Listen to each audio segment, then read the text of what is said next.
네, 제가 기도하고 시작하도록 하겠습니다.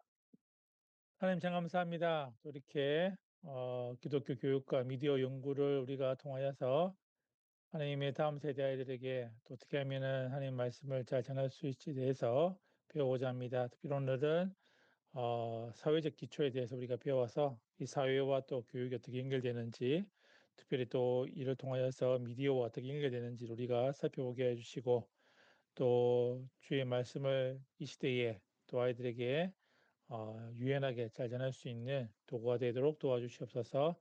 수고하신 우리 선생님들과 또 목사님들 가운데 함께 하셔서 하나님께서 지혜를 주시고 또 맡겨진 사역 위에 복의 복을 더하여 주시옵소서. 감사드리며 예수님 이름 기도합니다. 아멘. 예, 오늘은 지난 시간에 우리가 그 역사적 기초, 한국 교회 파트는 우리가 못했는데 한국 교회 파트하고 그리고 사회적 기초에 대해서 이렇게 저희들이 한번 배워보도록 하겠습니다. 자, 하기 전에 보시면은 아, 잠시만요. 여기 아직까지 그게 안 돼서 그렇네. 잠시만요. 파일이 덜 열렸는데 다시 해볼게요. 예, 공유가 다시 해서 들어가겠습니다. 해주세요. 수정한 파일이 아니네.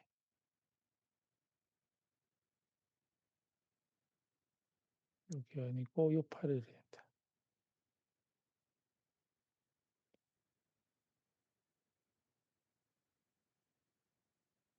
나머지 이제 심리학적 기초하고 그거는 여러분 읽어보시면 되실 것 같고요. 그래서 하시면 되고, 자, 오늘은 이렇게 되는데요. 자, 보시면은 다음 주부터는 이제 미디어에 관련해서 저희들이 이제 하는데, 다음 주에는 제가 이제 미디어 교육학과 미디어 리터러시 교육에 대해서 이렇게 제가 이제 1시간 강의를 할 거고요. 그리고 요 과제를 어떻게 할 건가 한번 논의해 보셔야 되는데, 지금 아마 뒤에 책은 이제 구입하셨을 거고, 요 책이 사실은 얇은 책인데, 미디어는 교육을 어떻게 바꾸었나 해가지고, 짧은 책이지만 좀 이렇게 그래도 미디어의 전반적인 이해를 하기에는 또 이렇게 역사적으로 어떻게 쭉 있는지를 이렇게 할 수 있는 책이라서, 이거를 지금 저희들이 그 같이 진행을 할까 아니면 이렇게 뒤에 책을 이제 할까 이렇게 고민 중에 있는데, 다음 주에는 거기 과제가 없습니다. 다음 주 여러분들 과제가 없고요. 이 두 개 다 구입하셨죠? 그러면 그다음 주는 제가 사실은 이제 요 책으로 하는데, 제가 1, 2장은 제가 요약해 드리고요. 그래서 나누셔야 됩니다. 어떻게 되냐면은 제가 1, 2장 하고 나머지 이제 8장이 남아 있는데, 이게 양이 작아요, 사실은. 양이 이제 크게 한 장에 봐도 1페이지밖에 안 되거든요. 그렇게 해서 해 가지고 근데 뒤에는 이제 빅데이터 같은 경우에나 로봇이나 이런 것들을 보면 양이 이제 작기 때문에, 혹시 제가 생각할 때는 지금 자스민 선생님이 조금 한글이 약하시니까 3장을 하시고, 나머지 선생님들이 이제 4장부터 해가지고 10장까지인데, 한 분이 여기 보면 10장을 하시면서 빅데이터와 교육은 이게 양이 좀 작거든요. 여기를 이제 조금 보완해 가지고 좀 더 발표하셔서, 그래서 보면 거기 4, 5, 6, 7, 8, 9 이렇게는 이제 세 분이 맡으시고 그렇게 하시면 좋을 것 같습니다. 이해되시나요? 제가 이제 서론하고 1, 2장은 제가 요약을 해드려서 발표할 거고, 자스민 선생님이 3장, 이 책의 3장을 이제 요약을 하시면 되고, 그리고 4, 5, 6, 7, 8, 9 세 분이 맡으시고, 그리고 빅데이터와 교육을 맡으신 분이 조금 더 여기 양을 좀 늘려서 최근 걸 해가지고 이렇게 하시면 될 것 같습니다. 이렇게 해가지고 어 다음 주는 제가 그냥 그 미디어 리터러시에 대한 교육을 하고요. 그다음 주에는 이거 하고요. 요거 요 책으로 하고, 나머지 두 주는 이 책으로 하는데, 이 책을 한번 읽어 보실지 모르겠지만 이 책은 사실은 실제적인 겁니다. 이 책은 이론적인 것보다는 이거 리터러시 교육을 어떻게 각 파트별로 어떻게 교육을 하는지에 대한 실례가 되어 있거든, 실례. 그래서 이거는 저기가 보면 총 5파트로 되어 있는데요.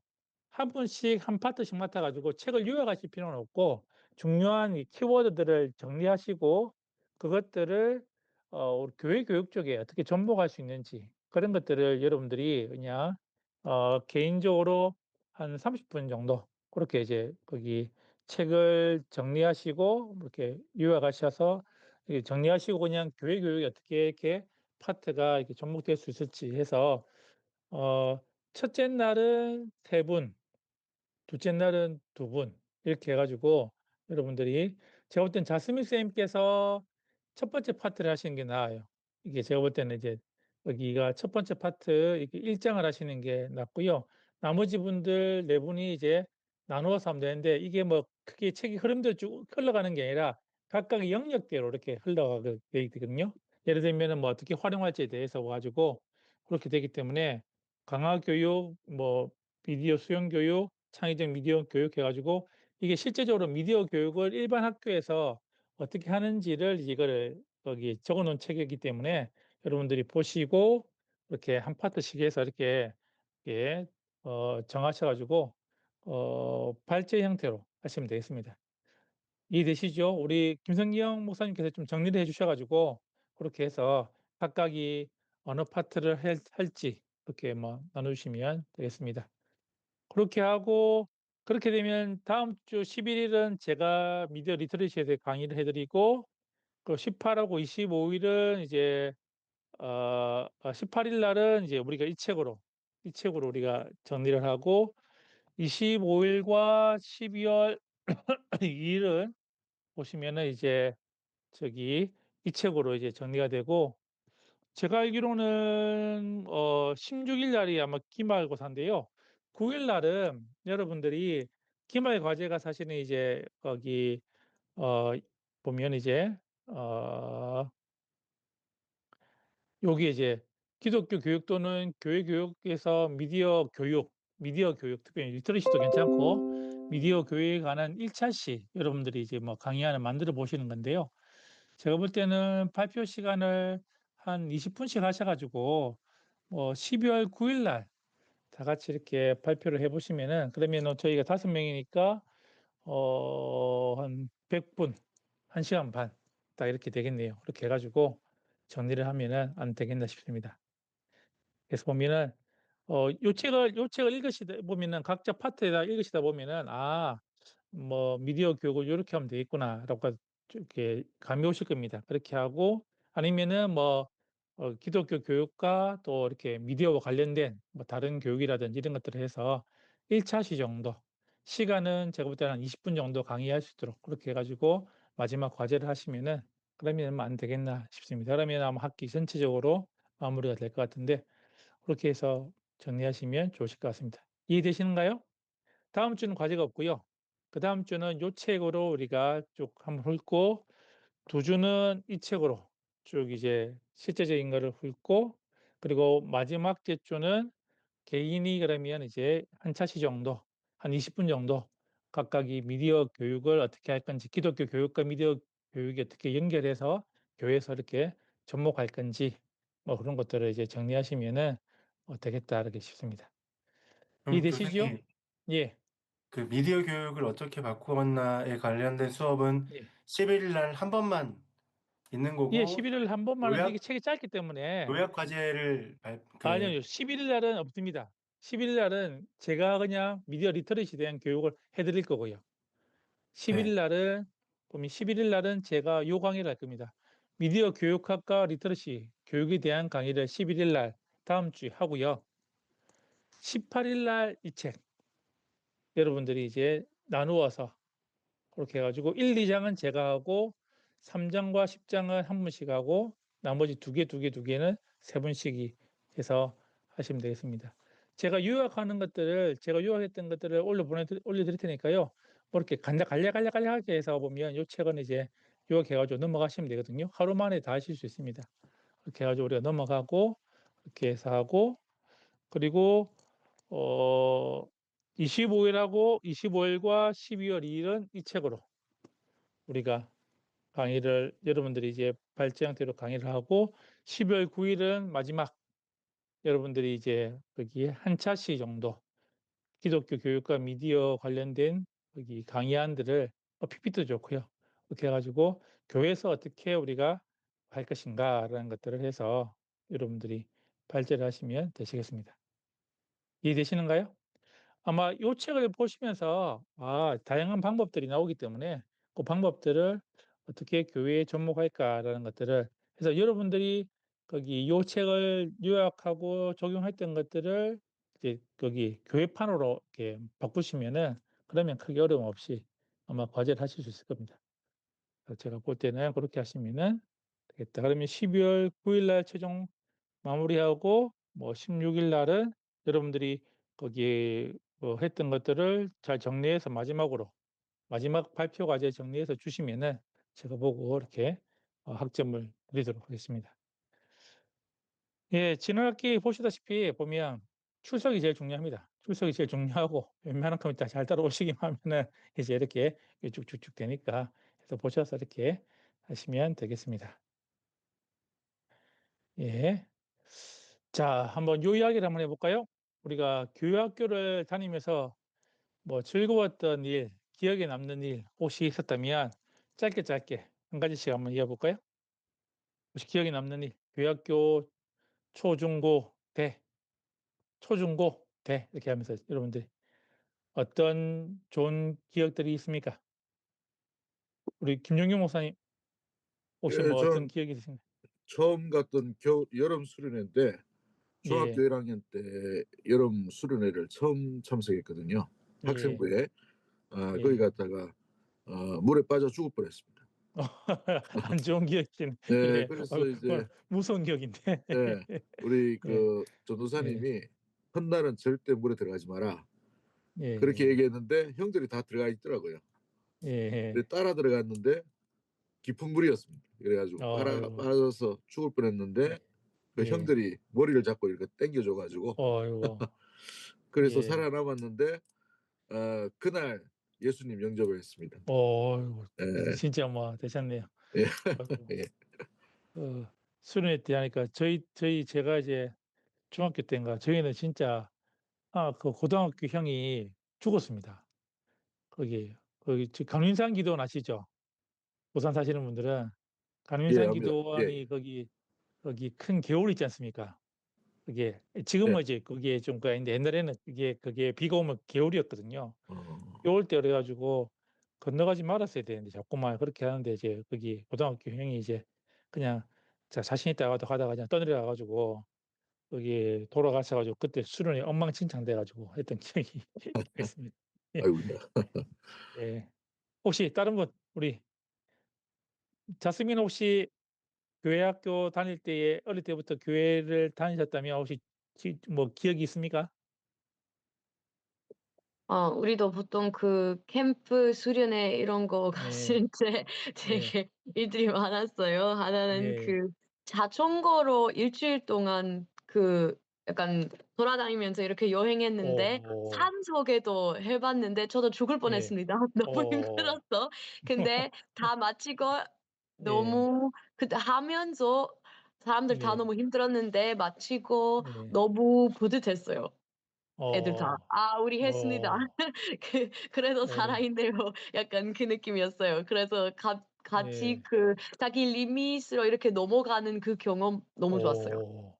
자전거로 일주일 한국에서 그랬다는 거의 뭐 큰일 날 건데.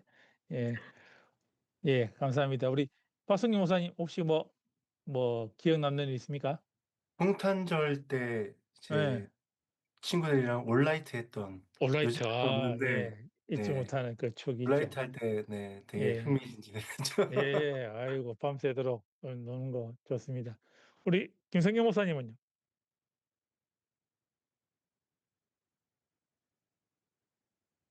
예. 예. 어유. 예. 그 그래서 보면 철로 욕정이라 해 가지고 막 올라갔다 내려갔다 이렇게 했던 거. 근데 문제는 뭐냐면 지금 대학교 특별히 이제 초, 중, 고, 대학을 이제 지내는 친구들이 교회 학교에 대한 거기 추억이 별로 없다는 겁니다. 이런 성경학교를 하고 수련을 하더라도 사실은 아이들이 뭐 우리가 경험했던 것 같이 그와 같은 추억이 남는 일들이 사실은 많지 않은 것이 지금의 현재의 모습인 거죠. 그렇다면 우리가 한국 교회 학교가 그러면 어떻게 흘러왔는지, 그리고 그 가운데 우리가 또 회복해야 될 것이 무엇인지를 한번 알아봤으면 좋겠습니다. 보면 이제 여기 첫 번째는 이 시기입니다. 이제 처음에 이제 교회 선교사님 들어오셔 가지고 사실은 이제 이 교회를 이제 세우실 때에 언제 그러면 교회 학교가 시작되었는가 할 때는 기록상으로 보면 1888년 보면 이제 1월 15일 날 스크래톤 부인에 의해서 어린이 12명하고 여성 보면 3명이 총 15명이 이제 교회 학교가 주일 학교죠. 그때는 주일 학교가 시작이 되었고 3.1 운동이 일어났을 때에 1919년도에 이제 그것이 퍼져 가지고 주일 학교 수가 10,000개 이상이 되었다라고 이렇게 공식적인 기록상으로는 그렇게 됐습니다. 재미있는 사실은요. 처음에 주일 학교는 아이들 중심이 아니라 청장년 중심이었습니다. 무슨 말이냐면 선교사들이 들어왔을 때 이게 복음을 전할 때에 청장년에게 성경에 대한 것들을 가르치고, 그리고 그 가운데에 아직도 글을 모르는 사람들 가운데에 문명 대치라든지, 그리고 이제 일제 이제 치하 가운데에 의식화 교육이라든지 이런 것들을 해서 교회 학장에는 크게 이제 기여하는 성인 중심의 이제 교회 학장에 이제 이렇게 추종했던 그와 같은 이제 형태로 이제 갔다는 것입니다. 쉽게 말하면 이제 부흥사경에 1903년에 일어났던 대부흥을 또 보시면 될까요? 어른들 위주의 부흥사경의 가운데에 이제 성령이 임하시고 그 가운데에 복음이 이제 전파되는, 그리고 장려 성경 공부반이 이제 운영이 되면서 그와 같은 이제 부흥사경회 뿐만 아니라 이제 성경 공부반이 운영되는 그와 같은 형태의 교회 학교가 이제 주를 이루었다라고 볼 수 있습니다. 두 번째는 대결기인데요. 이제 1920년도부터 해방되기 전까지 사실은 이제 그 가운데는 기독교 교육이 이제 좀 바뀌었습니다. 처음에는 이제 장년 중심의 이제 그와 같은 기독교 교육에 의해서 주일학교가 생겼다면 요 시기에는 보면은 아동 중심의 교육으로 이제 바뀌었습니다. 왜 그러냐면 두 가지 때문인데요. 교회 성장에 대한 이제 거기 기대감이 이제 쭉 계속 일어나면서 보면 실제적으로 사람이 변하는 걸 보니까 어른들이 변하는 것보다는 어떻게 아이들이 이제 변하는 것들이 또 이렇게 빠르고, 그리고 실제 삶 가운데에 다음 세대를 생각할 때는 어른 세대와 함께 아이들 세대가 중요하다는 것들을 선교사들이 알게 되고, 그리고 전도에 있어서 아동 중심의 또 교육으로 이렇게 주일학교가 바뀌는 경향이 있었습니다. 그 가운데 이제 확장 주일학교, 그리고 성경학교, 아동 성경 구플학부 해가지고 보면 이제 아이들 중심의 이제 성경 교육들이 이제 보면 일어나게 됐다는 것을 볼 수 있습니다. 재미있는 사실은 요 시기에 보면은 한 교회가 한 학교를 두는 그와 같은 운동들이 많았습니다. 보면 이제 왜냐면은 아이들을 가르칠 때에 보면 교회가 아이들을 가르치는 그 가운데 이게 주일학교뿐만 아니라 일반 학교도 그렇게 운영되는 그와 같은 형태들의 교회들이 많이 있었다는 것이죠. 어 기독교 교의 특징이 뭐냐면 주일학교와 교회 확장의 수단으로 이제 전락이 됐고, 그리고 수적인 확장에 치우친 부분이 있어서 질적으로 아이들에게 정말 이렇게 다가가는 부분들이 좀 떨어지는 부분이 있었고, 일방적인 교육, 우리가 그때 당시가 뭐 일제 시대였으니까 충분히 이제 우리가 이해되지만은 성경 내용이나 지식에 대한 것들을 강조하다 보니까 깊이 있는 보면 이제 삶의 변화라든지 이런 것들은 좀 미치지 못하는 그와 같은 이제 문제가 있었고, 현실 문제, 한 신사참배라든지 일제 치하 가운데에 이제 복음을 지키고 진리를 사수하는 일 가운데에 현실 문제를 비껴가는, 그리고 교파 연합 사역이 교파 분열 사업으로 이제 원래는 하나의 동로에 있다가 되죠. 그럼 이때 여러 교파로 이렇게 나누어지는 그와 같은 부분들로 되게 되었다는 것입니다. 그리고 세 번째가 이제 해방 이후에, 그리고 이제 전쟁을 지나면서 1970년대까지 타협기인데요. 기독교 교육이 보면 이때는 해방 후의 혼란, 동족 간에 보면 이제 그 전쟁 가운데에 보면 여러 가지 거기 이념적인 갈등들이 있었다는 것이죠. 그럼에도 불구하고 전쟁 중에도 학교는 계속해서 운영이 되었고 교회도 계속해서 이제 주일학교를 놓치지 않은 것이 또 강점인 게 있는데, 이때는 해외 자료, 사실 미국 자료들을 다시 가져와 가지고 번역하는 수준의, 저희 교단도 보시면 이제 저희가 공과책을 처음 만들었을 때 보면 미국에 있는 자료들을 번역한 수준에서의 그와 같은 자료들을 활용했다라고 볼 수 있습니다. 기독교 교육의 특징이 뭐냐면 현실적인 필요가 너무나도 갈급한 시기이기 때문에 보면 거기 부조리함이라든지 그와 같은 잘못된 부분에 대해서 이렇게 지적하기보다는 그냥 시대의 기능을 따라가는 그와 같은 이제 뭐 보면 타협을 하는 그와 같은 것이 일어나게 되고, 그리고 새로운 교육 방향보다는 해왔던 것들을 답습하는, 그리고 소극적 교파주의, 그러니까 개교파에서의 이제 사역을 중시하는 그와 같은 형태의 교육이 일어났다고 볼 수 있습니다. 세 번째가 정체 추국인데요. 보시면은 이제 1970년대부터 2007년도까지 소위 이제 한국 교회가 성장하던 시기, 급격하게 이제 발달하는 시기인데, 산업화와 이제 여러 가지 보면 경제적인 성장으로 함께 보면 가치관의 혼란이 일어나는, 보면 외적으로는 비대해졌으나 내적으로는 이 도전에 어떻게 반응할지 모르는 그와 같은 시대가 정치 추구기라고 볼 수 있습니다. 교회 형성과 교회 확장이 이제 보면 본격적으로 일어났던 시기고, 개인의 회심에 대한 내용은 강조했는데 사실은 종교적인 전통과 의식 이런 쪽에서만 강조하는 부분들이 있고, 실제의 삶의 변화라든지 한 백성답게 살아가는 그와 같은 교육들은 좀 이렇게 떨어지는 교육이 방향이었고, 학교화, 특히 말하면 이제 마치 이제 주일학교가 일반 학교처럼 그와 같이 되기를 바랬던 열망들이 있었고, 기계적으로 미문화적으로 원시적인 삶 가운데 이렇게 나아갔던 것들을 볼 수 있습니다. 그리고 세태 번역기인데요. 제가 생각할 때는 교회 학교의 세태가 언제부터 왔냐 하면 할 때에 사실 2000년도 1990년대 말부터 초반부터인데, 그게 본격적이 된 것은 이제 2008년도로 저는 생각합니다. 이때가 어떤 일이 벌어졌냐면 이제 놀토가 시작됐던, 놀토가 이제 확정이 되고 본격적으로 시행됐던 게 2008년도입니다. 사실은 그때 보면 통계상으로 봐도 2008년도부터 이제 서서히 줄어들기 시작하고 그 이후로는 급격하게 줄어드는 것들을 저희들이 통계상으로 볼 수 있는데, 보시면은 학령 인구의 감소와 주일학교 인원의 급감, 그리고 코로나 팬데믹을 거쳐가면서 보면 교회 밖의 인식이라든지 교회 안의 리더십이라든지 사면 초과에 빠져 있는 그와 같은 형태로서의 이제 시기가 세태 번역기라고 볼 수 있습니다. 기독교의 특징은 예전에는 주일학교가 전도를 하는, 아이들을 끌어모으는 흡입구의 역할이었는데, 이제는 믿는 집 아이들이 어디 세상으로 나가지 못하는 울타리의 역할로 전환되었고, 사회적인 문화적인 요인에 따라서 공동체보다는 개인화되고, 가정 또는 학교에 연계되는 신앙 교육이 사실은 이제 사라지고 그것이 다시금 필요한 시기가 되었고, 수도권이 집중화되고, 그리고 대교회 중심화가 됐다는 거죠. 지방 교회들이 사실은 급격하게 소멸하는 그와 같은 시기를 지금 저희들이 보내고 있고요.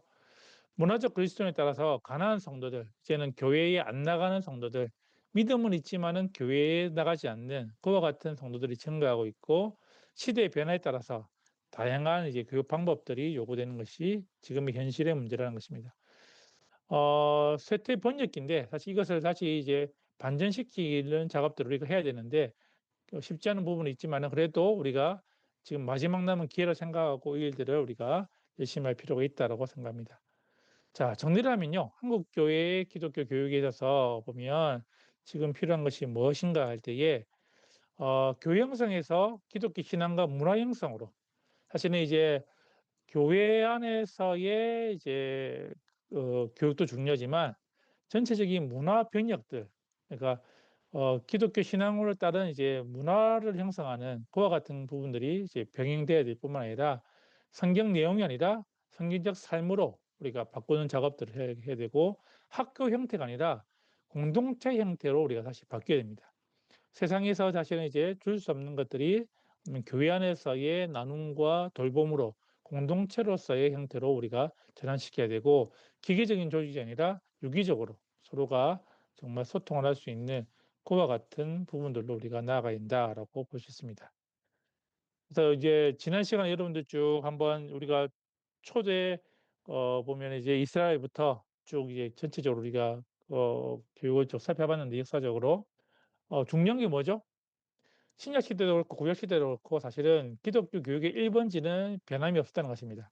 가정에서 사실 신앙 교육이 일어났고 가정과 교회가 연계되어서 돼야 되는 부분들이 있었기 때문에 그리고 그것이 궁극적으로는 사회로 공동체 안으로 우리 들어갔던 것을 볼 때에 지금 한국 교회가 사실 해야 될 일이 뭐냐면 가장 중요한 거는 가정에서의 신앙 교육이 일어날 수 있도록 부모가 자녀에게 신앙을 양육할 수 있도록 그와 같은 토대와 함께 교회가 연계되고 그것이 교회 안에서만 아니라 그것이 사회 안으로 들어갈 수 있도록 그와 같은 우리가 진짜 기독교 교육에 있어서의 보면 역사적 흐름뿐만 아니라 그 흐름에 관여하여서 지금의 우리의 삶을 돌아볼 수 있도록 우리가 가야 된다는 것을 우리가 꼭 기억하시고 그런 것들을 한번 잘 고민해서 했으면 좋겠습니다. 자, 그런 교회들의 예가 여러 가지 있지만 제가 생각할 때는 이제 미국의 노스포인트 이제 저 교회 갔을 때 제가 이제 체험했던 건데 요렇게 예배를 드립니다. 그리고 보시면은 교회에 딱 오면은 이렇게 정말 밝게 사람들을 맞이하는데요. 재밌는 거는요. 교회 학교가 어떻게 되어 있냐면 이렇게 되어 있습니다. 마치 놀이동산처럼 되어 있습니다. 딱 오면은 아이들한테 팔찌 딱 줍니다. 아이들이 거기 교회 올 때 교회 학교에 들어가고 싶을까요? 안 들어가고 싶을까요? 여러분들 딱 보면은. 들어가고 싶습니까? 안 들어가고 싶습니까? 애들이 막 뛰어옵니다 막. 교회 주차장에 도착하면은 애들이 너무 신나 가지고 여기에 막 뛰어와 가지고 선생님하고 하이파이브하고 팔찌 채워 주고 아이들이 딱 거기에 자기의 부서에 맞게 들어가는 거죠. 진짜 아이들 눈높이에 맞춰서 될까요? 교회 교육을 아이들에게 실제적으로 이렇게 하는 부분들을 저희가 쭉 봤는데 한국 교회도 사실은 요런 예들을 좀 이제 따라가는 교회들이 좀 생기고 있긴 있는데 이런 분들 진짜 보면 이제 외형적인 것들 꾸미는 것들 이런 것들이 얼마나 중요한지를 보게 됩니다. 그리고 재미있었던 건 뭐냐면은 어 교회 봉사자들이 쓰는 공간이 따로 있더라고요. 거기 들어가 보니까 이제 도너츠하고 콜라하고 이제 뭐 먹을거리들이 쫙 이제 펼쳐져 있어서 교회 봉사자들은 여기 와서 자기가 봉사했던 거를 체크하고 뭘 했는지 체크를 하고 또 이제 쉬었다 가기도 하고 또 그것을 이제 뭐 있는 음식들을 마음껏 먹고 이렇게 진짜 즐겁게 봉사하는 것들을 보게 되었는데요. 이걸 보면서 한국 교회도 사실은 이제 봉사자들에 대한 그와 같은 대우라든지 그와 같은 이제 환경이라든지 이런 것들이 조금 많이 보완되면 좋겠다. 선생님들이 보면 어디 갈 데가 없어 가지고 그게 막 이렇게 막 이렇게 우왕좌왕하는데 그게 아니라 딱 그냥 그런 공간을 마련해 주니까 그렇게 가서 딱 그냥 봉사자들이 기쁨으로 봉사하는 것들을 보게 되었습니다. 그래서 요런 다양한 것들 한번 보시고요. 저희가 지금 거기 고신대학교하고도 또 이야기하고 있는데 요런 투어들 지금 미국에 있는 진짜 저기 교육 잘하는 교회들을 한번 저희들이 한번 가서 직접 보시고 체험하시는 그런 것들을 한번 저희들이 계획하고 있는데 다음에 혹시 시간 되시면은 같이 한번 가셔 가지고 교회들을 보고 그렇게 하면 좋겠습니다. 진짜 미국에서 잘하는 교회들은요. 진짜 잘하고 있고요. 그리고 뉴욕에 갔을 때는 성경 박물관 이렇게 해서 가지고요. 성경에 대해서 쭉 있고 그리고 노아 방주. 진짜 이제 그냥 노아 방주를 했는데 물론 이제 거기 창조과학회가 거기가 이제 만들어서 좀 이제 거기에 긴가민가 하는데요. 노아 시대 때에 보면 이제 엘리베이터 이렇게 있게 막 이렇게 왔다 갔다 이렇게 이런 것도 있고 뭐 안에 내부적으로 공기 순환 장치도 있고 막 그렇게 했다는데 그건 쪼금 믿기가 좀 그렇게 한데 이 과학적으로 증명해 보려고 이제 이렇게 해 가지고 했는데 엄청난 게 있습니다. 그래서 여러분들이 한번 가서 보셔도 좋을 것 같다는 생각이 하게 됩니다. 자, 오늘은 이제 보면 사회적 기초에 대해서 하겠습니다. 자, 물어보겠습니다. 여러분들이 혹시 경험했던 것 가운데에 뭐 사회적으로 경험했을 때에 따뜻한 경험이나 차가운 경험이 있었습니까? 혹시 뭐 그런 경험들 해본 적 있으십니까? 뭐 아르바이트 할 때라든지 아니면 뭐 이렇게 사회 가운데에 조금 그와 같은 경험들 아니면은 좋은 사회가 되기 위해서는 필요한 것 세 가지라 무엇이 있을까요? 뭐 한 가지로 좋습니다. 좋은 사회가 되기 위해서는 무엇이 필요할까요? 우리 이 목사님 들어오셨는데 이창호 목사님 들으셨죠? 예. 네. 좋은 사회가 되기 위해서는 네. 목사님 뭐가 필요할까요? 일단 서로 간의 신뢰가 되게 중요할 것 신뢰가 같습니다. 필요하다. 예예. 또 뭐가 네. 필요할까요? 우리 나머지 두 가지는 생각 못 해 봤는데 좋은 예. 사회가 된다라고 하는 건 예예. 신뢰할 수 있는 신뢰할 수 사회 있는 구성원 사회다. 간에 신뢰할 수 있는 것이 가장 예. 중요하다고. 좋습니다. 우리 자스민 선생님 좋은 사회가 되려면 뭐가 필요할까요? 어느 정도는 서로 함께 하고 싶은 마음 필요합니다. 마음 필요하다. 예. 우리 김용규 목사님 좋은 사회가 되려면 뭐가 필요하죠? 좋은 사회가 되려면 시스템이 좀 돼야 될 것 같습니다. 시스템이 예. 필요하다. 예예. 좋은 좋습니다. 시스템이 필요할 것 같습니다. 좋은 시스템이 필요하다. 우리 박 목사님은요? 박성규 목사님. 다름을 인정하는 자세가 필요할 것 다름을 같습니다. 인정하는 게 중요하다. 우리 김성경 목사님. 윗물이 맑아야지 거기서 이제 좋은 것들이 내려온다. 예. 딱 맞습니다. 아마 지금 우리 아이들 특별히 중고뿐만 아니라 대학생 아이들이 사회에 나오면은 사실은 이제 따뜻한 경험보다는 차가운 경험들을 많이 하게 되는 것들을 보게 되는데 자, 기독교 교육을 하는 데 있어서 사회적인 우리가 이와 같은 교육을 우리가 살펴봐야 됩니까? 왜 살펴봐야 되죠? 살펴봐야 될 이유가 있습니까? 왜 살펴봐야 될까요? 사실은 우리의 삶의 모든 영역이 어디와 관계가 있죠? 사회와 관계가 있습니다. 사회에서 우리가 어떤 영향을 받느냐, 그에 따라서 우리의 삶의 많은 부분들이 사실은 이제 경험되어지고 그것이 신앙의 토대가 될 수 있는 그와 같은 형편이라는 것이죠. 그래서 보면 기독교 교육에 있어서 사회적인 기초는 사회적인 부분들을 우리가 반드시 알아야 되고 그 가운데에 어떻게 변하고 있는지 그리고 그 변화에 대해서 어떻게 대처해야 될지 우리가 알 필요가 있다는 것입니다. 자, 왜 진리를 가르치는 데에 사회를 배워야 하는가 할 때에 기독교 교육에 있어서 사회를 알아야 될 이유들이 우리가 반드시 있다는 것입니다. 왜 그런가 할 때에 첫 번째는요. 인간은 사회적인 피조물입니다. 그렇죠? 사회 속에서 태어나고 영향받고 사회를 변화시킬 책임이 사실은 우리에게 있다는 것입니다. 그렇기 때문에 사실은 사회에서 우리가 영향받는 이 일들 가운데에 우리가 어떻게 영향을 받아야 될지 그리고 어떻게 변화시켜야 될지를 우리가 늘 살펴봐야 되는 것이 우리의 중요한 일이라는 것입니다. 두 번째는 한 인간의 성장에 있어서 한 사회의 영향력이 너무나도 크다는 것입니다. 여러분들이 만약에 한국이 아니라 우리가 예를 들면 북한이라든지 공산주의 국가에 태어났다면 될까요? 우리의 삶에 있어서의 보면 삶의 형태는 완전히 달라진다는 것입니다. 그래서 한 인간의 성장에 있어서 한 사회의 영향을 너무나 크기 때문에 우리가 그것들을 잘 살펴볼 필요가 있다는 것입니다. 세 번째는요. 사회에 의해 변형되는 교육이 아닌 교육에 의해서 변형되는 사회를 만들어야 한다는 것입니다. 많은 경우에는요. 지금 한국 사회의 문제는 뭐죠? 사회에 의해서 변형되는 교육이라는 것입니다. 사회가 필요로 하고 사회의 가치관이 사회가 추구하는 그런 교육이 아니라 교육에 의해서 사실은 변형되는 하나님 나라를 우리가 만들어가는 그와 같은 사회로 만들어야 되는데 지금은 전자에 따라서 가는 교육들이 너무나 많다는 것입니다. 그래서 우리가 사실은 기독교 교육이 이와 같은 사회를 잘 배워야 되고 잘 알아야 되고 궁극적으로는 잘 변화시켜야 될 그와 같은 일들이 필요하다는 것입니다. 한 인간에 있어서 보면 상호작용이 참 중요한데요. 네 가지 영역이 있습니다. 첫 번째는 가정입니다. 가정이 왜 중요하죠? 사회의 모든 가치에 영향을 받는 부분이 제일 기초적인 거기 셀이 있다면 가정이지요. 모든 부분들이 부모에게서 영향을 받는다는 것입니다. 그래서 가정을 우리가 잘 살펴봐야 되고 두 번째는 학교입니다. 그렇죠? 학교의 선생님들과 친구들에게 그리고 영향을 받는 것이 많다는 것입니다.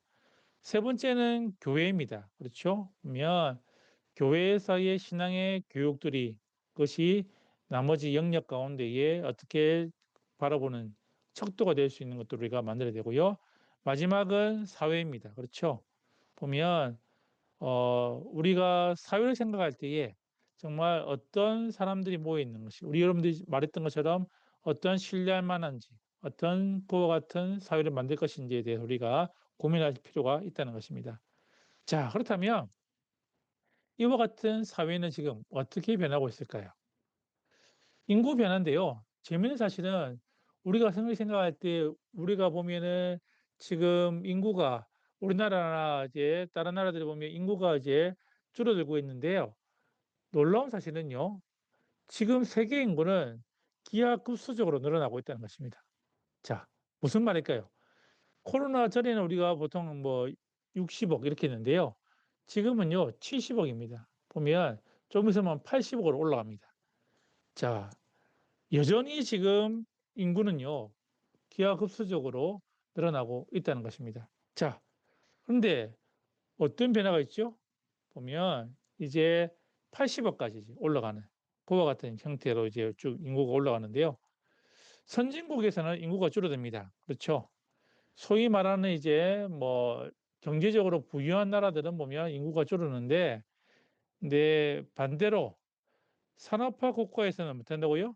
그러면 산업화 국가에서도 인구를 이제 억제하고 있는데, 뭐 보면 감소하고 있죠. 그런데 놀랍게도요, 개발도상국가에서는 뭐라고요? 여전히 인구가 팽창하고 있다는 것입니다. 중국도 이제 산업화 국가에 들어가지고 이제 인구를 이제 억제하고 그 가운데 이제 축소되고 있지만은 여전히 늘어난 나라가 있죠. 어느 나라가 지는 제일 인구가 많지요?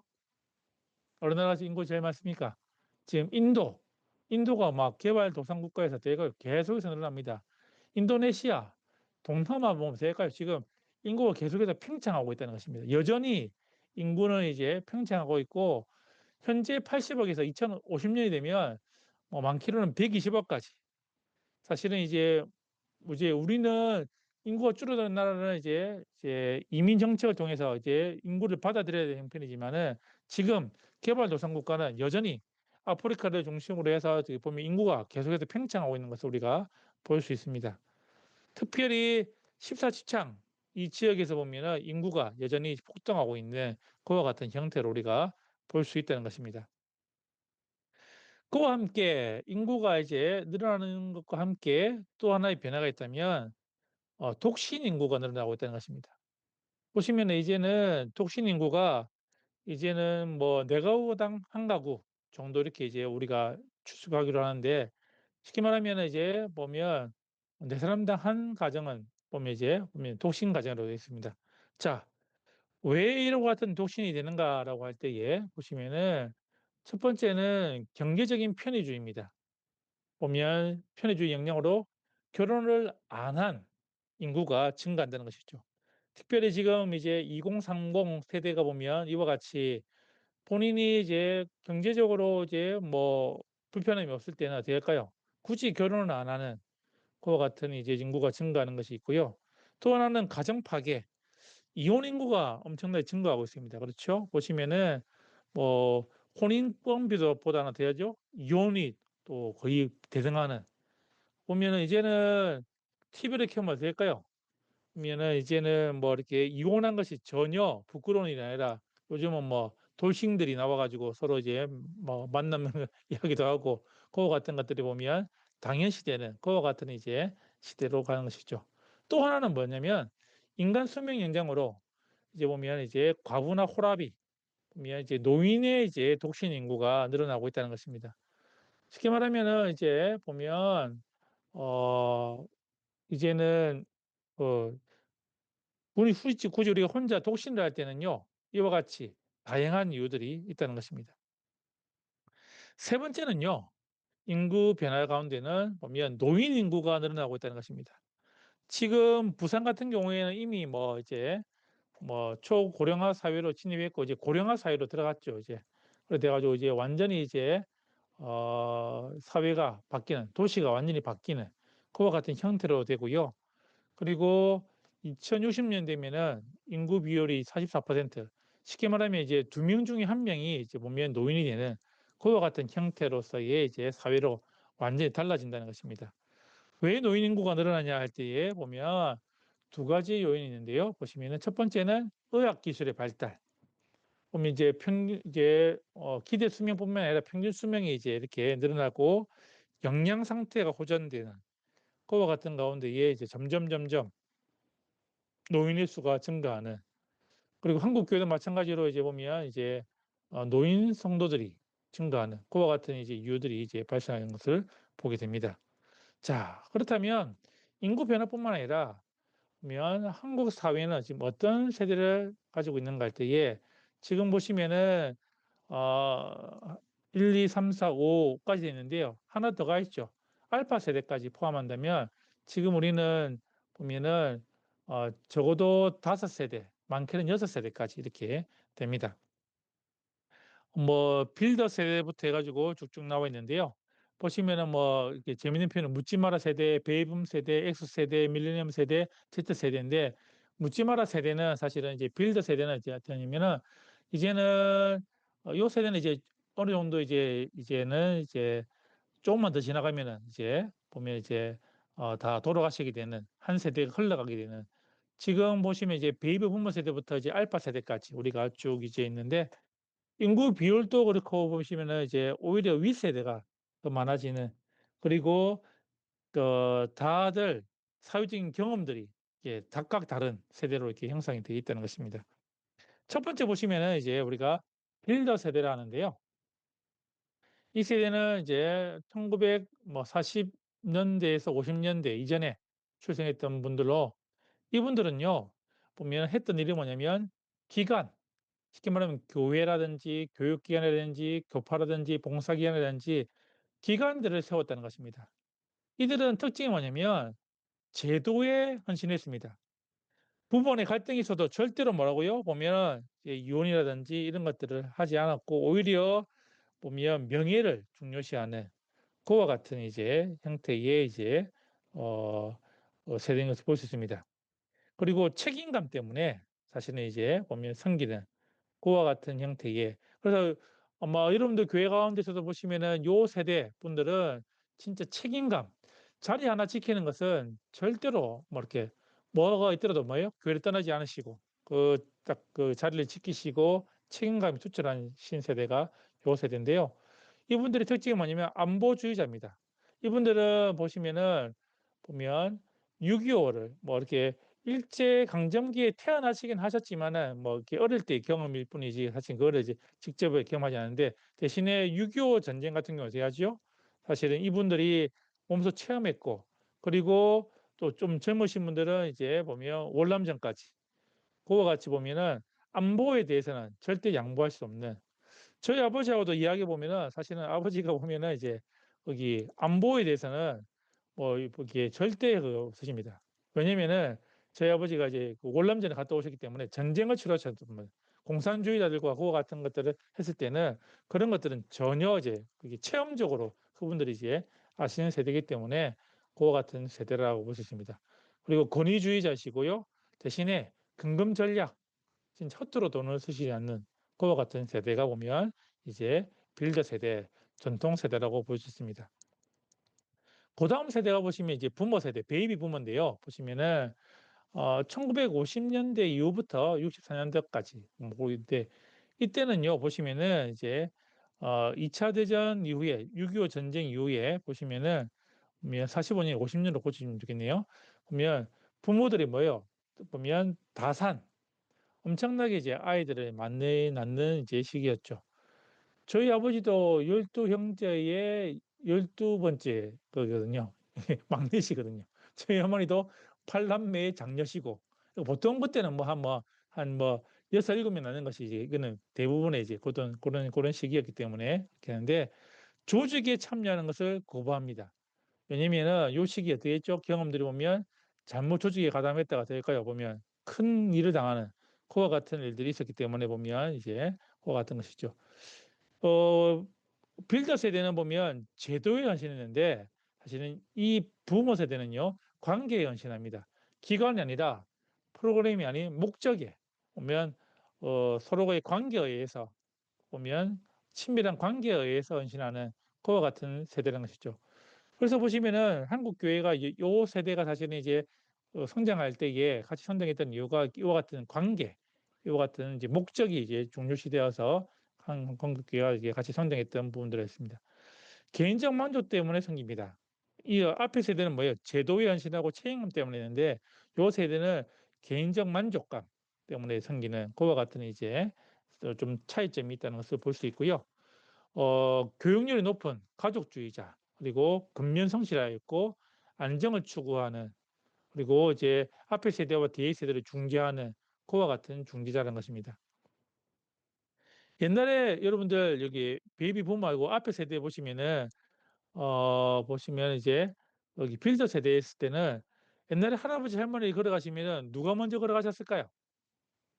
옛날에는요. 아주 옛날에는 할아버지가 걸어가시고 할머니가 뒤에가 따라오셨는데요. 그런데 요 세대가 가면은 할머니가 먼저 가고 할아버지가 뒤에 하나 걸어갑니다. 왜 그럴까요? 혹시 아십니까? 왜냐면 6.25 전쟁 이후에 그렇게 바뀌었는데요. 왜 할머니가 먼저 걸어갈까요? 앞에 뭐가 있을까 봐. 지뢰가 있을까 봐. 지뢰 받침막 있잖아요.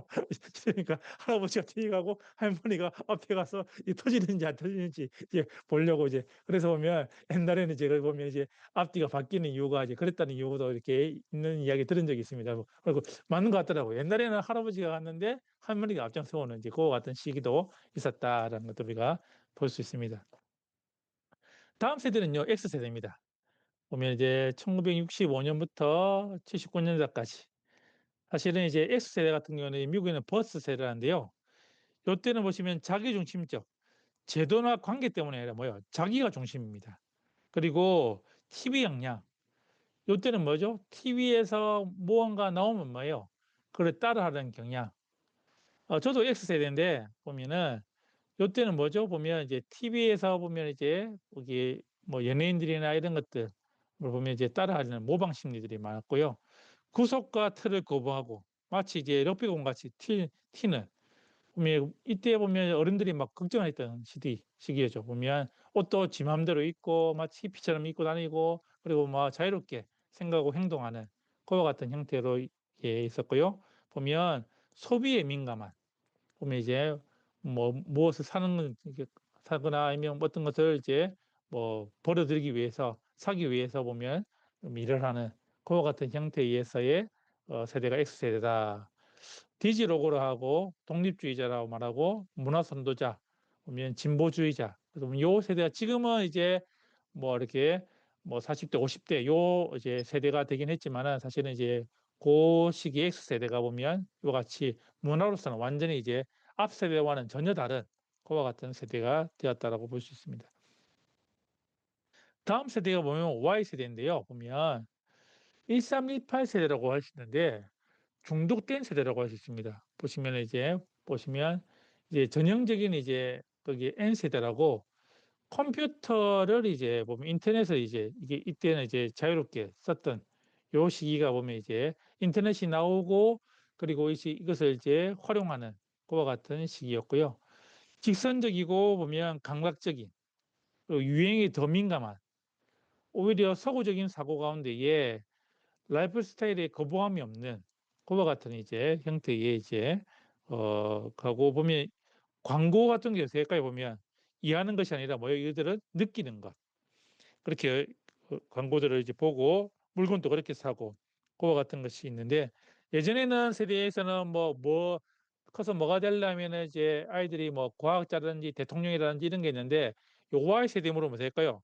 보면은 이제 뭐 댄서라든지 뭐 아니면 뭐 이렇게 연예인이라든지 이와 같은 형태로 완전히 달라지는 그와 같은 이제 세대가 이제 달라지게 되고, 보면 질문하거나 그리고 의미를 추구하거나, 그리고 보면 이제 현실에 이제 적응하는 현실주의자로 보면 쉽게 동기유발이 되지 않는, 보면 집중이 오래가지 못하는 그와 같은 이제 좀 형태의 이제 세대가 Y 세대라고 볼 수 있습니다.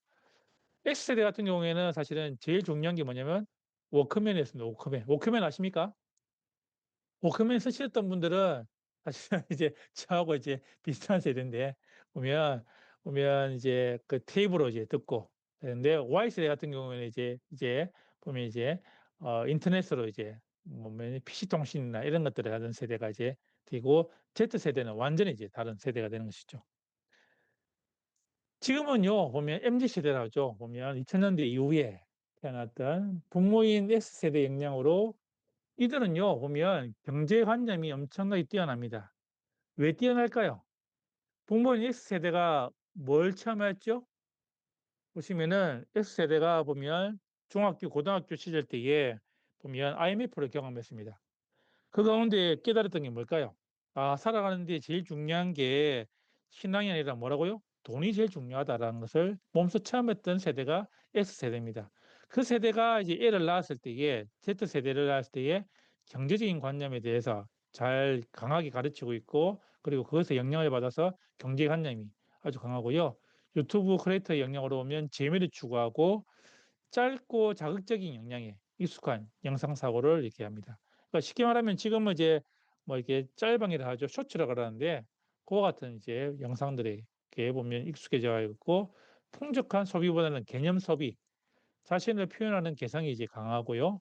자신의 미래는 자신이 책임지고 있다는 그리고 준비하려는 그와 같은 성향들이 있고요.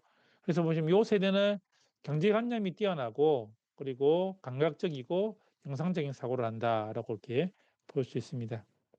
가장 최근에 이제 일어났던 세대가 이제 보면 이제 전혀 다른 세대죠. 이제 알파 세대.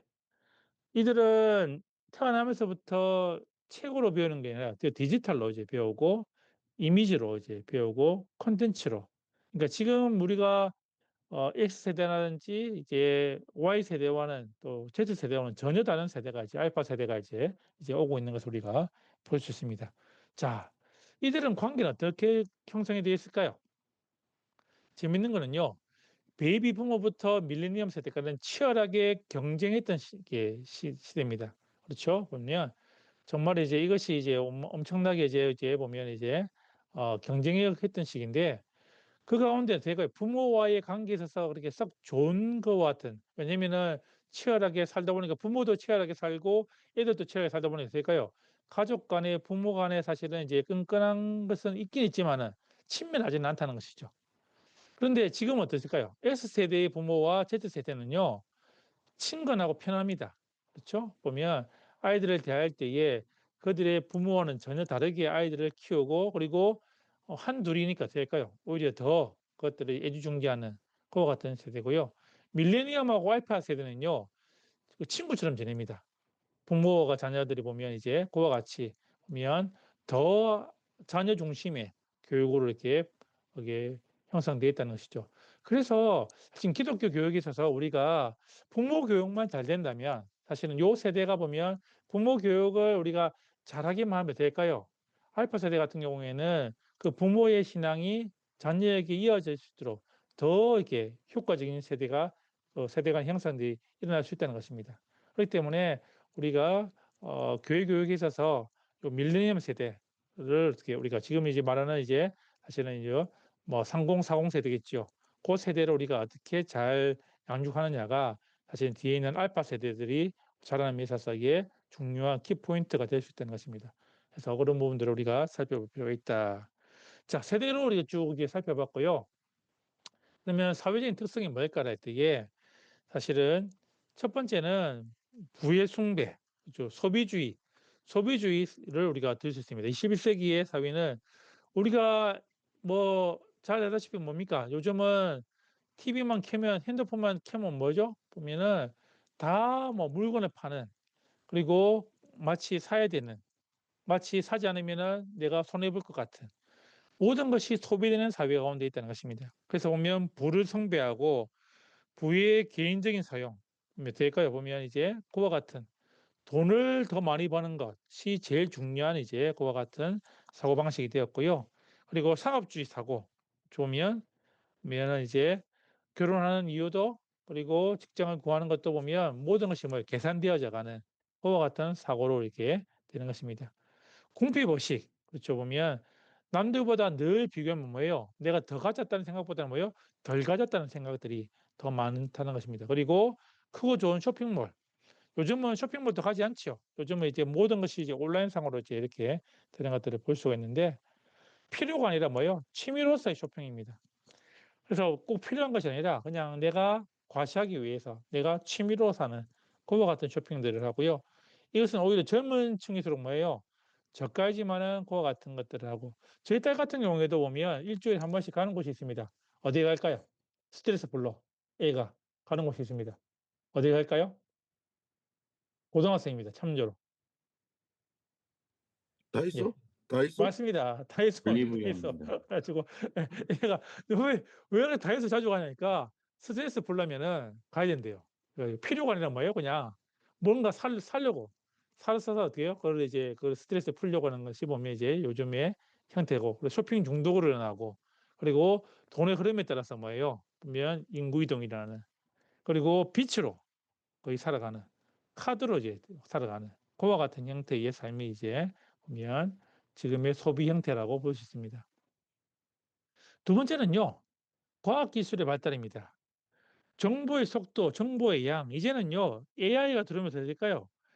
이제는 하루하루가 다른 세상입니다. 옛날에는 뭐 10 년치 뭐 6 개월치 이렇게 이야기했는데요. 지금은요. AI가 완전히 세상을 뒤바꿔 나왔습니다. 오늘 조금 전에도 제가 이제 뭐 나노 바나나 이제 한번 이렇게 테스트하고 써 보려고 막 이렇게 하고 있었는데 지금은요. 어 너무나도 다른 세상. 과학 기술이 이제 우리가 생각하는 것보다 뭐예요? 엄청나게 더 발달하는 세상 가운데에 지금 놓여져 있다는 것입니다. 그리고 매체가 될까요? 예전에는 TV 하나였는데 지금은 뭐죠? TV 보지 않지 않습니까? 보면은 이제 영화는 영화 따로 그리고 우리가 뭐 이렇게 유튜브 진짜 뭐가 나올지 모르는 그와 같은 세상 가운데에 모든 것이 자동화되었습니다. 이제는 아침에 일어나면 뭐죠? 보면 뭐 불 켜 뭐 커튼 걷어 말만 하면 뭐예요? 말만 하면 다 되는 겁니다. 그리고 의학 발달. 이제는 웬만하면 뭐예요? 이제는 수명이 암도 이제 점점 정복되어 가는 그리고 대체 기구로 보면 이제 뭐 이렇게 손상된 뭐 부위들을 다 이제 대체할 수 있는 생명공학이 될까요? 정복되는. 그 가운데 인제 오히려 뭐 과학이 발달하면 발달할수록 일어나는 게 뭘까요? 불안감은 더 증폭된다는 것입니다. 그렇죠. AI가 더 발달할수록 뭐예요? 직장이라든지 직업이라든지 이런 것들은 뭐 더 불안감이 오히려 해소되기보다는 더 증폭되는 이러는 현상들이 일어나게 된다는 것입니다. 자, 팬데믹 이후로 될까요? 완전히 또 이제 세상이 달라지는 이 BC와 AD가 아니라 BC와 AC 코로나를 기점으로 완전히 이제 세상이 달라지는 그와 같은 뉴노멀이 이제 확립이 되는 그와 같은 형태로서의 모습이 일어나고 있다는 것을 볼 수 있습니다. 세 번째는요. 범죄가 이제 사실은 엄청나게 이제 늘어나고 있다는 것입니다. 보시면은 이제 거기 도표를 보시면 이제 범죄가 형법 범죄율이 보면 점점점 높아지는 것이 있죠. 왜 이거 같은 일들이 나을까 할 때에 물질 우상입니다. 보면 이제는 물질을 내가 숭배하기 때문에 되고요. 더 많은 물질을 내가 얻기 위해서는 범죄까지도 할 수 있는 우리가 보지 않습니까? 우리가 지금 보면 이제 캄보디아 사태를 보시면은 다들 뭐예요? 더 많은 돈을 준다. 쉽게 돈을 벌 수 있다는 것들이 되고요. 그와 같은 범죄에 가담하는 그와 같은 형편이 되고요. 과학이 우상이 되는 그리고 범죄의 진화되는 범죄가 진화될 뿐만 아니라 뭐예요? 흉포화되는 그렇죠? 그리고 그 가운데에 청소년들이 그 범죄에 더 빠르게 노출되고 있고 그것이 더 많이 일어나는 형태의 지금 이제 사회라고 볼 수 있습니다. 그리고 성의 상품화면 정말 이제 보면 이제 아이들이 그와 같은 뭐 이제 성에 대해서 보면 이제 상품이 되어지는 그와 같은 형태대로 우리가 볼 수 있다는 것입니다. 네 번째는요. 생명 경시입니다. 여전히 자살은 어떨까요?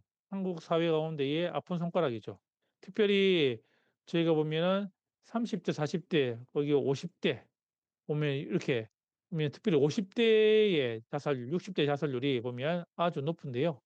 그와 같은 것들을 보면 사실은 이제 생명이 경시되는 그리고 이제 안락사가 이제 점점점 허용되어져 가는 그와 같은 이제 부분들이 있고 낙태는 이미 벌써 우리가 보면 이제 거기 거의 암묵적으로 뭐 일어나는 그리고 살인하는 보면 지금 보시면은 오히려 생명이 더 존중되기보다는 가면 갈수록 오히려 이것이 도구화되는 그리고 경시되는 형태의 모습으로 나아가고 있다는 것입니다.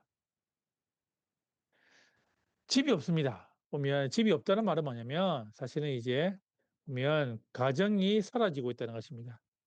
가정의 파괴가 이제 일어나고 있는 것이죠. 이혼이라든지 아니면은 이제 다양한 이제 형태로서의 가정이 이제 파괴가 되는데 가족 구성원들이 가출이 이제 일어나게 됩니다. 이제 거기 아버지는 아버지대로 바빠서 집에 못 들어오고 엄마는 이제 또 엄마도 일을 합니다. 바빠서 못 들어오고 아이는 학원이나 학교를 가면서 못 들어오고 사실은 이제 식구들이 모여서 일주일에 밥 먹는 시간 자체가 뭐예요? 사실 거의 없는 식구라는 것은 이제 같이 먹는 것이 이제 거의 식구라는 의미인데 사실은 가족 구성원들이 이제 거의 다 가출해 버리는 그와 같은 형태에서의 집이 잃어버린다는 것입니다. 그 결과 어떻게 하지요? 자녀들이 마음 둘 곳이 없는 가운데에 사실은 정신적인 파산이 일어나고 그리고 그 가운데에 보면 가장 결정적인 요인은 경제적인 빈부의 격차가 점점 벌어지는 가운데에 지금 보면 초등학교도 그렇고 보면 이제 ADHD 아이들이 보면 사실은 이제 그런 아이들이 엄청나게 많이 일어나는 그리고 오히려 정신적인 질환이 많이 걸리는 그와 같은 가운데에 급기야는 뭐죠? 이제는 마약에 손을 대는 그런 것 같은 청소년들이나 아니면 이제 청년들이 점점 많아지는 그 가운데에 집이 파괴되는 그와 같은 것들이 이제 우리 가운데 일어나는 것을 볼 수 있다는 것입니다. 그다음은 중독입니다. 보면 모든 것들을 될까요? 보면 이제 중독이 일어나는 알코올 중독. 사실은 지금 알코올 중독이 드러나지 않지만요. 교회도 지금 큰 고민 중에 하나인데 지금 남자 청년들의 알코올 중독보다 더 심한 게 뭐냐면은 여자 청년들의 알코올 중독입니다. 남자들은 그래 뭐 몸이라도 받쳐주기를 하는데 될까요? 여자들은 이제 될까요? 거의 매일 술을 안 마시면 안 되는 형편이 되는 그와 같은 이 중독들이 일어나고 있다는 것이죠. 그리고 마약이라든지 노름, 특별히 지금 청소년들 같은 경우에는 스포츠 토토. 제가 이제 대학에서 애들 보면은 거기 대학생들이 막 이 핸드폰을 재고 있더라고요. 뭐 하는가 봤더니 스포츠 토토라고 있더라고요, 애들이. 가운데 이게 언제부터 했냐니까 중고등학교 시절 때부터 이거를 계속 한 거예요, 애들이. 그러니까 뭐예요? 이게 하나의 이제 뭐 여기서 하지 않으면은 이게 안 되는 그와 같은 중독이 되는 도파민이 막 나오니까 그와 같은 일들이 비일비재하게 일어나는 것을 볼 수 있습니다. 그리고 일 중독, 쇼핑 중독, 이제 성에 대한 것들, 인터넷, 스마트폰, TV 지금은 뭐에 중독일까요? 예전에는 제가 이제 서울에 살 때는 지하철 타면은 아침에 오면은 책을 읽는 사람들이 많았었거든요. 교칠을 하는 사람들도 있었고 지금은요 100% 뭐하죠? 핸드폰 합니다. 핸드폰 중독이죠. 근데 핸드폰 가운데 뭘 하죠? 유튜브 중독이 엄청나게 많습니다. 아마 여러분들도 아마 시간 또 보시면 될까요? 하루 가운데 적어도 1시간 이상은 유튜브를 계속 보고 있다는 거죠. 그냥 습관적으로 본다는 것입니다. 그 가운데에 보면 게임 중독이 일어나고 종교 중독. 사실 종교 중독이랄 때는 보면 사실 우리가 보면 좋은 의미가 아니라 이게 뭐예요? 보면 이제 이단이라든지 아니면은 마치 이제 보면 이제 어 뭐 중독이 일어나듯이 보면 이제 다른 종교도 마찬가지로 그와 같은 이제 모든 삶의 이제 그것들을 보면 아예 생활하지도 않고 종교 가운데 있죠. 이렇게 빠져드는 이단에 빠져드는 그와 같은 형태들이 이제 일어나는 것입니다. 또 하나의 특징은 뭐냐면 레저입니다. 왜 일합니까? 할 때 이게 뭐죠? 놀기 위해 일한다는 것이죠. 요즘은 어떤 레저에 많이 빠져 있을까요? 요즘은 보면 이제 뭐 달리기 이렇게 이제 러닝이 많은데 그런 건강하기 때문에 그래도 그나마 다행인데 보면 사실 그것도 이제 거기에 보면 이제 러닝도 쉽지 않더라고요. 요즘 러닝 제대로 하려면 얼마 정도 돈을 들여야 될까요? 러닝화 사야 되고 이렇게 뭐 해야 되고 보면 이제 이것도 이제 보니까 쉽지 않더라고요. 옛날에는 이제 뭐 골프 대회 그래서 골프도 빠졌다가 저 보면 이제 테니스도 빠졌다가 이제는 뭐 자전거 했다가 보면 이제 하는데 보면 레저 사실은 이제 보면 뭘 하는 거, 내 삶에 보면 이제 어떻게 할까요? 보면 돈을 많이 버는 것도 중요하지만은 그보다는 뭐 워라밸을 해서 보면 이렇게 잘 쉬고 노는 것.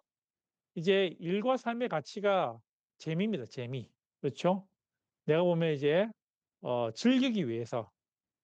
그래서 제가 거기 우리 교회 청년에게 "야 너는 왜 결혼을 안 하냐?" 하니까 결혼을 안 하는 이유가 보면 그게 그게 결혼하면은 잘 못 논대요. 놀지를 못하니까. 그럼 "네가 생각하는 결혼의 의미가 뭐냐?" 했더니까 자유롭게 해외여행을 갈 수 있는 것. 그런 사람만 만나야지 돼가요. 결혼하겠다는 겁니다. 교회 다니는 애인데 이제 모든 가치가 뭐죠? 보면 이제 내가 즐기거나 내가 이제 이렇게 보면 이제 어떤 것들 보면 이제 잘 노는 것들 그런 것들이 보면 이제 삶의 가치가 되어져 가는 것을 볼 수 있습니다. 자, 또 하나의 큰 문제는 뭐냐면 문맹입니다, 문맹. 무슨 말이세요?" 할지 모르겠지만 지금 심각한 문제입니다. 지금 뭐 초등학교, 중학교, 고등학교, 대학생도 마찬가지인데요. 문해력이 현저하게 떨어집니다. 지금 아이들이 단어라든지 말이라든지 글이라든지 보면은 지금요 좀 심각합니다. 리포트를 이제 받아보면은 진짜 이게 말도 안 되는 이게 이야기들이 일어나고 있는데 왜 그러냐면은 보면 독서를 하지 않습니다. 모든 것이 뭐예요? 유튜브로 지금 쇼츠를 하니까 돼요. 자기 개인적인 생각이라든지 자기의 글을 표현하는 것들이 익숙지 않다는 것입니다. 그렇죠? 보면 이제 문해력이 떨어질 뿐만 아니라 독서가 즐겁지 않습니다. 요즘 독서를 잘 못해요. 책을 오랫동안 읽지 못합니다. 왜냐하면 집중력이 이 정도가 되지 않는다는 것이죠. 그래서 보면 레저와 이게 연결되지 않으면 읽지 않는 긴 책들은 아예 팔리지 않고요. 뭐 요즘 뭐요? 짧은 책들 그냥 뭐 이렇게 쉽게 쉽게 읽을 수 있는 그런 책들만 이제 팔리는 거죠. 고전 같은 거 요즘 보지 않습니다. 그나마 이제 신학 서적들이 뭐예요? 팔리는 것들 보면 이제 좀 두꺼운 책들이 팔리는데 목사님들도 사실은 그거를 다 읽지는 않으시니까요. 문제는 이제 그와 같은 선택적인 문명이 되고요. 그 결과 뭐죠? 성경이 무지합니다. 성경을 읽어도 뭐요? 그 뜻을 아직 못합니다. 왜냐면 한자어와 이게 같이 섞여 있는 이 단어들을 이제 아이들이 이해하고 해야 되는데 그러지 않는 그와 같은 형태가 지금 이제 지금의 모습이라고 볼 수 있습니다. 평생 교육입니다. 이제 보면 지금은요, 이제는 계속해서 이제 배워야 될 시기가 오는 것이죠. 그래서 제가 생각할 때는 보면 이제 장노년도 마찬가지인데요. 교회 안에서의 이제 이 배움에 대한 이제 삶의 환경들을 이렇게 열어주셔야 되고, 그리고 다양한 기회를 제공하셔야 됩니다. 자, 요즘 어느 과가 여러분들 거기 전문대에서 뜰까요? 퀴즈입니다. 요즘 뜨는 과가 있습니다. 이 과를 만들면은 학생들이 많이 온다더라고요. 혹시 아십니까? 고신대학교도 이런 과를 하나 만들어서 좋긴 하게 했는데, 자, 어떤 과일까요? 우리 김 목사님 마이크 켜셨는데. 실버 쪽에. 실버 쪽인데 예. 요즘 뭐가 뜨냐면 제가 이제 그 잘 가는 미용실이 있는데 파마할 때 제가 이제 그 미용실에 갔는데 그 미용실의 사장님이 거기 전문대학교에서 미용을 이제 하는 이제 거기 겸임 교수인데요. 자기가 그런 말 하더라고요. 요즘 이제 뜨는 이제 거기 과가 있는데 자기 학교에서 이과를 설치하니까요. 학생들이 엄청 많이 몰려오더랍니다. 무슨 과냐면 시니어 모델과입니다. 시니어 모델. 그러니까 할아버지 할머니들이 뭐예요? 모델 하니까 왜 모델이 좋지요? 모델하면 될까요? 똑바로 걸어야 되지 않습니까? 허리에 펴야 되고 건강에도 좋고 그리고 뭐예요? 부업도 할 수 있고 그러다 보니까 시니어 모델과를 만들면요, 그 모델 교수님 모시고 오면요, 그 과는 막 미어 터진대요. 교회도 여러분들 혹시 아이디어 드립니다. 시니어 모델 해가지고 이제 모델 교실 해가지고 거기 모델 하시는 분 아시는 분 있으면 데려오셔 가지고 자 허리 펴세요, 똑바로 걸으세요, 워킹하세요, 화장하는 법 그리고 자기 관리하는 법 이런 법들을 그걸 학교에서 가르치니까 할머니 할아버지들이 너무 좋아한다는 거예요. 왜? 자기를 이제 사실은 이제 가꾸기도 하고 그리고 그게 건강에도 좋고 하니까 제가 그 이야기 들으면서 교회도 사실은 교회가 여기 노인 대리 하잖아요. 근데 전혀 저는 시니어 모델에 대해서 생각해 본 적이 없는데 오히려 그런 것들을 하면 할아버지 할머니들이 엄청 좋아하겠구나 생각이 들더라고요. 그래서 한번 여러분들 접목해 보시면은 아마 좋지 않을까 싶습니다. 특성은요, 팀워크입니다. 이제는 뭐죠? 옛날에는 개인의 노력으로 될까요? 사실은 무슨 일을 했는데 지금은요. 팀으로 그룹의 노력으로 해야 됩니다. 그렇죠?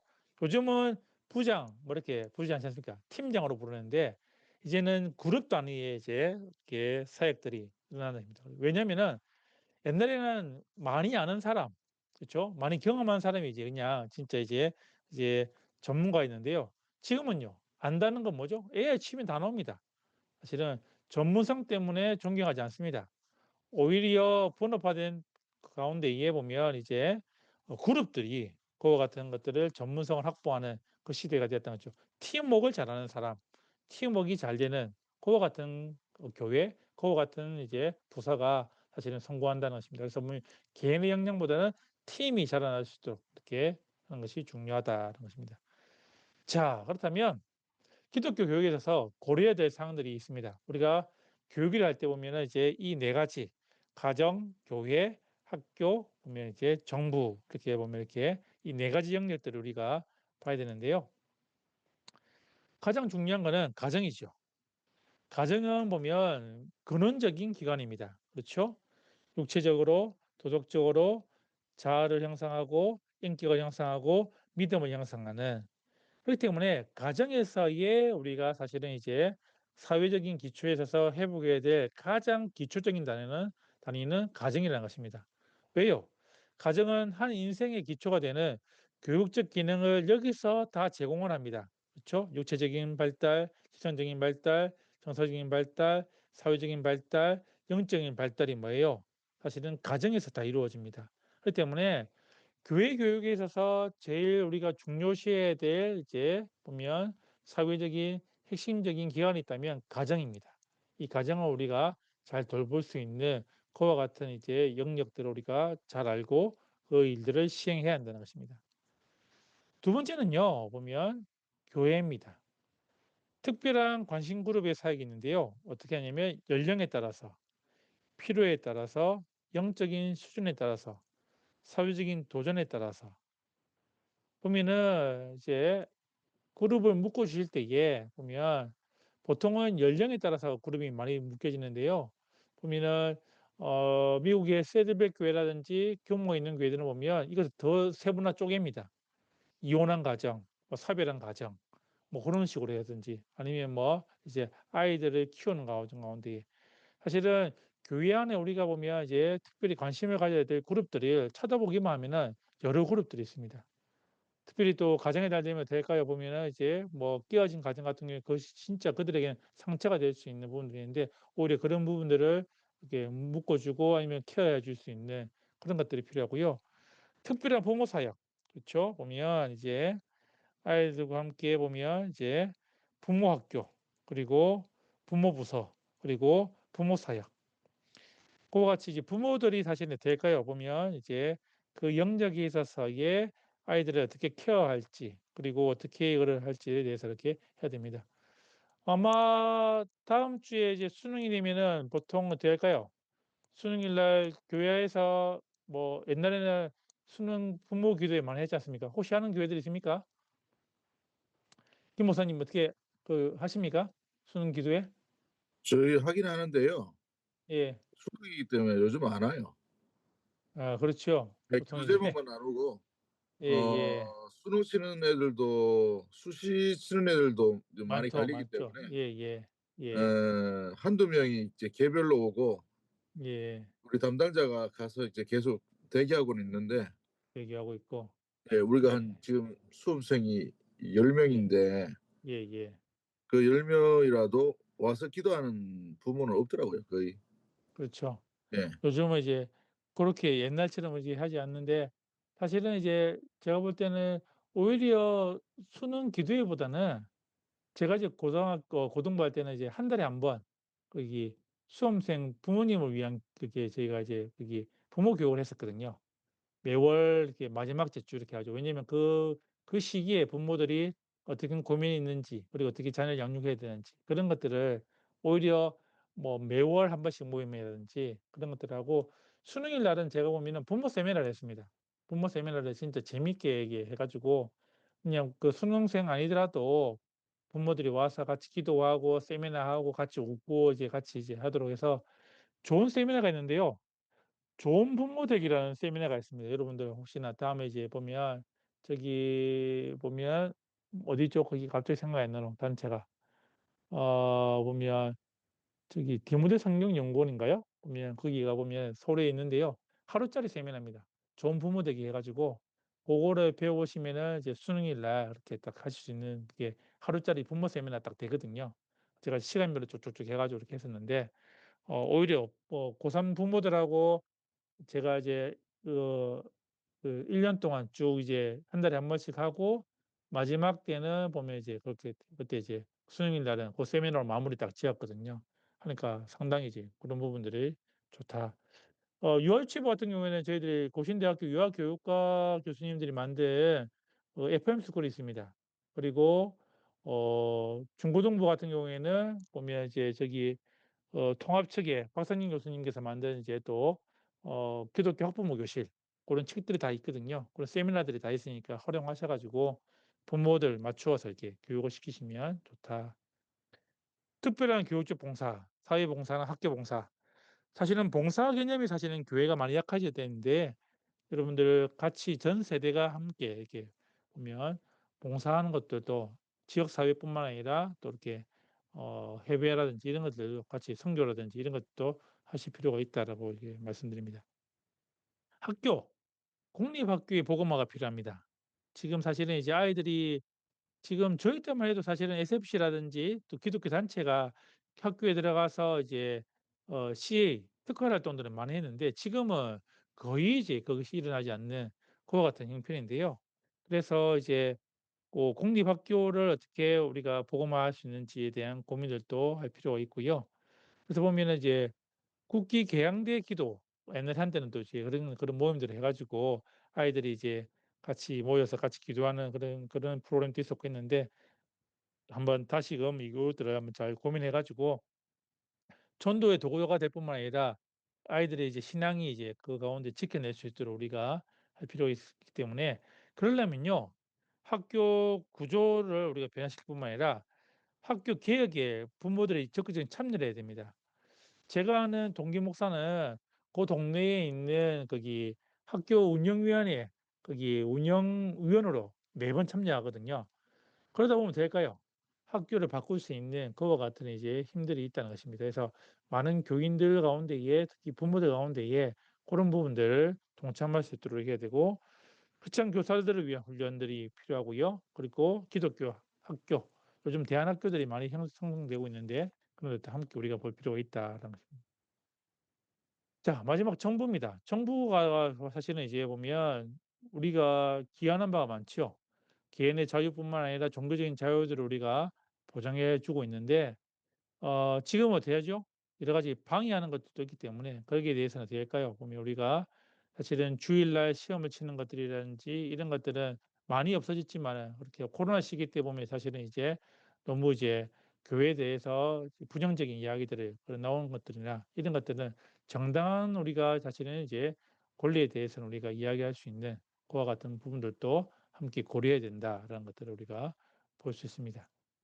자 정리하면요. 교육적인 적용입니다. 적용을 보시면은 우리가 사회를 바꾸기를 원한다면 사실은 이제 정통성이 중요합니다. 우리 가운데에 사실은 우리가 가져야 될 핵심 가치, 우리가 지켜야 될 것들, 그와 같은 것들을 우리가 잃지 않는 가운데에 사실은 사회를 변혁시키는 가운데 나가야 되는데 동화되는 것이 아니라 변혁시키는 가운데 하려면 우리의 정통성, 우리가 진짜 무엇을 붙잡아야 되는지, 우리가 붙잡아야 될 것이 무엇인지, 하나님의 말씀을 우리가 붙잡는 그와 같은 정통성이 있어야 되고요. 두 번째는요, 다양성. 그 가운데 될까요? 아이들의 눈높이에 맞추어서 사회의 변화에 맞추어서 교육의 방법들을 우리가 다양하게 바꾸어 나가야 되고요. 창조성. 그와 같이 보면 다양한 것들을 할 뿐만 아니라 새로운 것들을 우리가 또 만들어내는 그와 같은 것이 필요하고요. 활용성. 주변에 있는 도구들, 지금 아이들이 사용하고 있는 다양한 이제 도구들을 어떻게 이것들을 우리가 같이 활용할 수 있을까라는 것들을 고민하셔야 되고요. 특별히 이제 AI 시대에 우리가 AI를 무조건 우리가 뭐 이제 배척할 수도 없는 상황인데 이것들을 어떻게 잘 활용할 수 있는가라는 것들을 우리가 한번 고민할 필요가 있습니다. 그리고 인격성. 사실은 한 사람이 변화된다는 것은 뭐냐면 보면 그의 인격을 변화시키는 것이죠. 그와 같은 것이 필요하다면 교제, 그리고 보면 서로가 신뢰할 수 있는, 여러분들이 처음에 말했던 신뢰할 수 있는 그와 같은 사회, 그와 같은 관계들을 우리가 만들어야 되고요. 그리고 이것이 혼자 힘으로 할 수 없습니다. 소그룹, 팀을 짜 가지고 보면 사실은 그 관계 가운데에, 그 공동체 가운데에 그들을 같이 도전할 수 있도록 그것이 필요합니다. 개인의 힘으로는 이것을 바꾸기에는 한계가 있습니다. 공동체 안에서, 소그룹 안에서 서로가 서로를 격려하면서 이 일들을 계속해서 해나갈 수 있도록 우리가 변화시켜야 한다는 것을 볼 수 있습니다. 예. 보면 어떤 것이 좋을까라고 할 때 보면 모자이크 또는 무지개 떡을 이제 이야기를 많이 합니다. 인절미가 아니라 사실은 하나의 떡이 아니라 한다고요? 다양하게 섞여 있는 그와 같은 파나가 아니라 뭐라고요? 모자이크화로 우리가 보면 이제 아이들을 만들어낼 뿐만 아니라 교회가 사실은 그와 같은 포용성 있게 그것들을 받아들일 수 있는 그와 같은 부분들로 변해야 된다라고 제가 말씀드리고요. 부록으로 드렸던 자료들을 살펴보시면은 그러면 각 세대별로 그리고 어떻게 신앙이 형성되었는지를 쭉 저희들이 살펴볼 수 있습니다. 그래서 여러분들이 그런 것들을 참조하셔 가지고 하시면 되겠습니다. 예. 오늘 또 이렇게 또 긴 시간까지 함께 하셔서 너무 감사하고요. 다음 주에는 한 주 좀 편히 쉬십시오. 편히 쉬시고 이렇게 해서 과제 없이 한번 하시고 나머지 부분들 미리 이제 나눠 드렸던 거 이제 좀 이제 두 가지 이제 선택하실 사항들이 있죠. 해서 선택하셔 가지고 그거를 준비하시면 되겠습니다. 해서 제가 샘플로 요약하는 것들을 뭐 올려드려 제가 뭐 요약했던 그 폼대로 안 하셔도 되니까 이해하신 대로 해서 보면 여러분들이 해서 가지고 준비하시면 되겠습니다. 예. 수고하셨고요. 오늘 누가 기도하실 차례죠? 우리 박성규 목사님 한번 기도해 주시고 하시도록 하겠습니다. 사랑의 주님, 감사합니다. 오늘도 우리 귀한 가르침 주시고, 또한 사회적 역할과 또 이 시대에 대한 기독교 교육의 필요성을 깨닫게 하시니 감사합니다. 하나님, 우리가 잘 학습하고 또 배운 것들을 더욱더 연구하고 발전시켜 정말 이 땅에 하나님 나라가 세워지며 또 가정과 교회가 또 어떻게 협력하여서 또 이 땅에 많은 학생들을 또 자녀들을 더 나아가 장년들을 교육하고 또 주님께서 기뻐하시는 모습으로 세워갈 수 있을지를 고민하게 하여 주시옵소서. 하나님 또한 그렇게 우리 가운데 지혜 주셔서 하나님 그 역할 잘 감당할 수 있도록 도와주시고 또 하나님 필요한 곳에서 우리가 귀하게 쓰임받는 은혜와 복을 누리게 하여 주시옵소서. 또 늦은 시간까지 또 강의하신 우리 교수님 기억하여 주시고 늘 영육간의 강건함 허락하여 주시옵소서. 오늘 가운데 귀한 은혜 주신 주님께 감사와 찬양 올려드리며 예수님의 이름으로 기도합니다. 아멘. 아멘. 예, 감사합니다. 수고하셨습니다. 수고하셨습니다. 예. 고맙습니다. 네, 예. 알겠습니다. 감사합니다. 예.